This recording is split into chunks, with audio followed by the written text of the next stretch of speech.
Our goal in Forum is to cultivate a sense of wholeness. How do we integrate the mind, the heart, the body, and the spirit into a state of being that is integrated and healthy in ourselves and in our relationships with others? An important aspect of this wholeness is learning how to navigate difficult emotions. A significant body of research has indicated that if we can name our emotions, effectively what we do is we create some distance between ourselves and what we're feeling. Not distance meaning detachment from them, but an ability to observe and notice what's going on. Cognitively, what happens is it allows us to shift from being unconsciously controlled by our emotions and instead being able to kind of witness what we're feeling and say, I notice I'm having these feelings, but I am not the feelings. So the process that we're about to introduce today is what we call name your emotions. And naming your emotions is a method to develop your own emotional self-regulation. Can you learn to identify what you're feeling and process it in a healthy way? So using the NAME acronym, there are 4 steps, N-A-M-E. N stands for notice. Noticing your emotion is about becoming aware of it in the first place. A lot of times emotions are running in our background. We feel agitated or fearful or sad, and we become kind of adapted to just living our lives with that emotion present. We're not really conscious of it. We've just kind of come to accept that I feel that way all the time. Well, the N for noticing is to stop and notice the fact that we really are feeling an emotion, and that emotion is having an effect on our mood, on our actions, and how we see the world. The second letter in the acronym A stands for accept. Accepting our emotions is important because a lot of times, even once we notice the emotion, we resist it. We don't want to feel that way, or we feel like we don't deserve to feel that way, or we rationalize or minimize the emotion in a way that kind of just pushes it back into the shadows. We don't really honor the truth that that emotion is real, and it's probably been there for a while, and it's having an effect on us. So we're not accepting what's causing the emotion. There may be something in your life you want to change, but we have to really accept, allow, acknowledge, embrace the fact that the emotion is real for us. And until we do that, we're creating a resistance to the emotion that just makes it stronger. So the second step is to give yourself time and space to just acknowledge the truth that, yeah, I feel this way.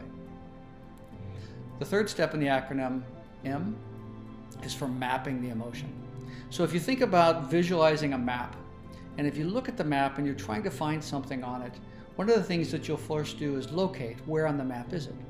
So in your body, take a moment to think about and feel into, where am I feeling this emotion? Oftentimes, if you slow down long enough, you realize, oh my gosh, I'm carrying this in my forehead, or I'm carrying it in my shoulders, or I'm carrying it in my chest somewhere.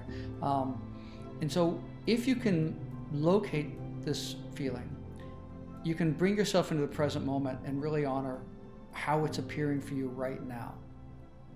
In addition to locating it, we want you to give it a name.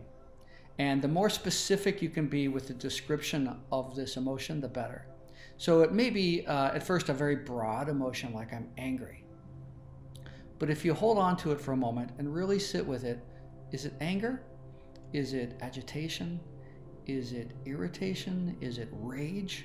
Where is this anger really coming from? Perhaps it's an envy, or it's a disappointment. And so be very specific with naming the emotion as best as you can. The more specific you can be, the easier it will be to move to this next piece within mapping, which is understanding it. If you can give it a specific name, my bet is you'll also then be able to see what's causing it. Where is this coming from? Ah, that's right. Now I see. So that's mapping it. Locate it, name it, and understand it. And finally, the fourth step, E, is to express it in a healthy way.